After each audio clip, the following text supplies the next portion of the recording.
Hi, everybody. I'm Mike Nelson. Big change in the weather coming as a strong cold front moves in. It'll be dry and chilly overnight, but the snow develops Thursday morning, increases in the afternoon, and we'll have slick drives for Thursday afternoon and Friday morning, followed by some very cold air coming in as we head on into early Friday. So as far as the weather maker, that's the front dropping southward, heading our way.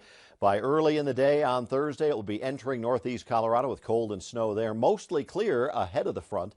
Nighttime lows will be chilly, but not nearly as cold as there are going to be once this front really gets through here. Readings in the teens in the mountains, teens and 20s on the plains. But here comes that front dropping southward. We'll get through the early morning drive okay, but by midday, snow developing. By afternoon, snow increasing. Be snowy and slick, and that snow will continue into the nighttime hours as well. Temperatures go nowhere, mid-20s at best. One of the warmest temperatures on the other side of the divide at Kremling, usually one of our colder spots. And you see still some 40s farther out across southeastern Colorado because they won't get into the cold side of this before we do. There's a low going along that front. As it drops southward, it brings our main snow Thursday night into early Friday. Friday afternoon is clear and cold.